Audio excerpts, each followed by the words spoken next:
ဒေဝီနဲ့ခေါင်းကင်ပေါ်ကပြုတ်ကျလာတဲ့ကျဲလေး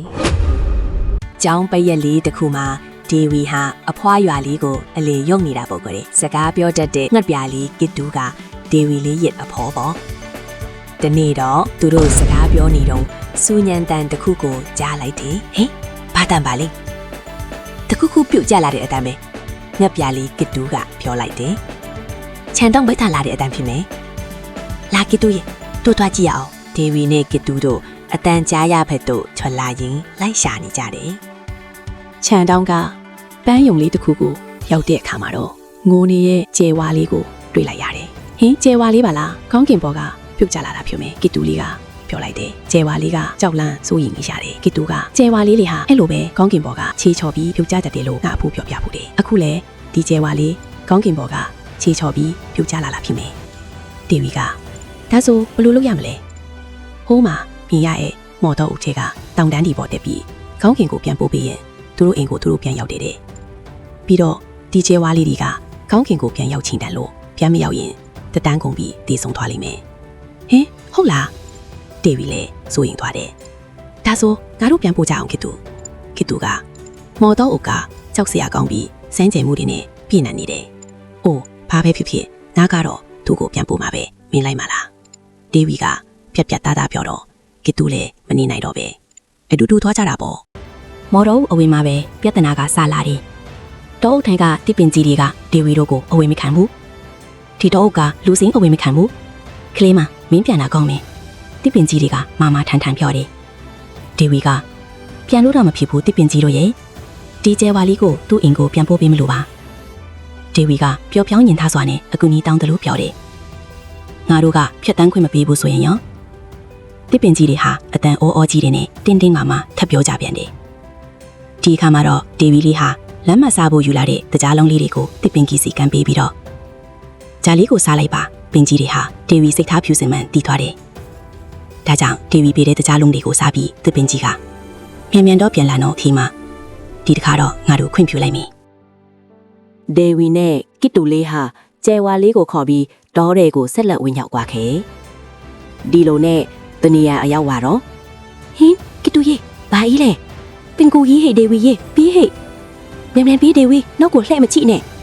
ပင်ကူကြီးဟာဒေဝီတို့ကိုအစာထင်မှတ်ပြီးပင်ကူမြင်တွေနဲ့ဖမ်းချုပ်ဖို့ကြိုးစားတော့တယ်ဒေဝီလည်းအတင်းယုံထွက်ပြေးရတော့တယ်ကစ်တူရေလာဟေပြေးဟေဒေဝီပင်ကူကြီးအနောက်မှာခြံဟဲ့ပြီမြန်ပြေးဒီလိုနဲ့ဒေဝီဟာပြေးရင်လွားရင်တွင်းနဲ့ချီတစ်ခုတည်းကိုပြုတ်ကျသွားတယ်မင်းအဆင်ပြေရလားကျဲဝါလေးကစ်တူဖေမချန်ခဲ့ပါလိကစ်တူဟာဒေဝီတို့တွင်းနဲ့ပြုတ်ကျသွားမှန်ထီတော့ဟာဒေဝီတို့တွင်းနဲ့ပြုတ်ကျသွားတယ်ကစ်တူဟာဒေဝီကိုကယ်ဖို့နွယ်ကျိုးတစ်ခုကိုယူပြီးတွင်းထဲသို့ပြန်ဆင်းသွားတယ်ကစ်တူယူလာတဲ့နွယ်ကျိုးလေးကနေတဆင့်ဒေဝီဟာကျဲဝါလေးကိုခေါ်ပြီးအပေါ်ကိုပြန်တက်လာခဲ့တယ်အပေါ်ကိုပြန်ရောက်တော့ဒေဝီတို့ဟာခဏလောက်အနားယူပြီးတောအုပ်ထဲကိုဆက်ထွက်လာခဲ့တယ်တနေရာကိုရောက်တော့ချောင်းတစ်ခုကိုတွေ့တယ်ချောင်းထဲကရေတွေဟာမဲနဲ့နောက်ကြီးအောင်မလေးဟာအသားစားငါးတွေဒေဝီမြန်ကူကစ်တူကစိုးရင်တကြီးနာလှန်ပြောတယ်ဒေဝီလည်းချောင်းကိုမြန်ကူကိုဖြစ်တော့ဟောင်းနှမ်းဆွေးမြင်နေတဲ့တပင်ကြီးဟာပယ်ကြကုန်တယ်ရှိသမျှတက်တိခွန်အားတွေကိုအကုန်မွေးပြီးဒေဝီဟာအသားစားငါးတွေခုန်ပြန်ထိုးဟန်နေတဲ့ကြားကချောင်းတစ်ဖက်ကိုအားတင်ပြီးကူရတယ်ချောင်းတစ်ဖက်ကိုရောက်တော့ဒေဝီတို့ထိုင်ပြီးအမော်ဖြီရတယ်ဒေဝီလည်းမော်ဟိုက်ပြီးရင်တွေလည်းတုံနေတယ်ဒီအချိန်မှာနားထဲကိုအတန်ကြီးတတန်တိုးဝင်လာတော့ဒေဝီလည်းဟိုဒီကြည့်နေတော့တောင်ပန်ခတ်တန်ကြီးမှအတူငှက်ကြီးတကောင်ဟာဒေဝီရုပ်စီတဟုန်ထိုးတိုးခတ်လာခဲ့တယ်မော်ဟိုင်နေတဲ့ဒေဝီလည်းဘာလို့ရမှမသိဖြစ်ပြီးကြောက်လန့်ကတောင်ကြီးရက်နေမိတော့တယ်ငှက်ကြီးအနားကိုရောက်လာတဲ့အချိန်မှာဒေဝီနှုတ်ကျော်ဘက်ကနေကျဲဝါလေးကထပ်ပေါ်လာတယ်ငှက်ကြီးရှိကိုရောက်တဲ့အချိန်မှာကျဲဝါလေးက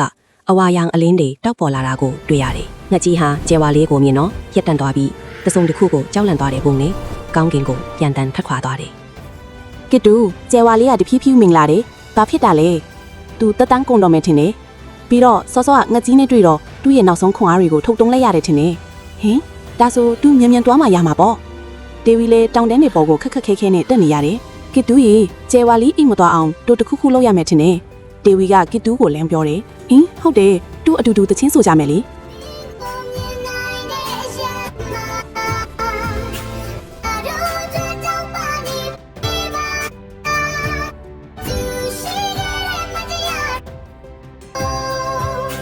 Yeah.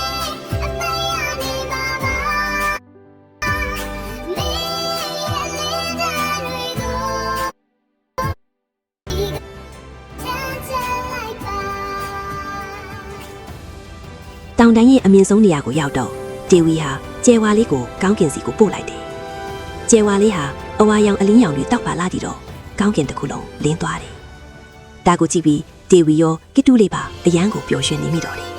။လောကမှာဒေဝီလေးလိုသူတစ်ပါးဒုက္ခရောက်နေတဲ့အချိန်မှာကိုယ်တော့မပါပဲကူညီတဲ့သူလောက်လှပတဲ့သူမျိုးမရှိနိုင်ပါဘူးကွယ်။ဒါကြောင့်ရုပ်အလှထက်စိတ်ထားအလှကလောကမှာအရေးအကြီးဆုံးပါနော်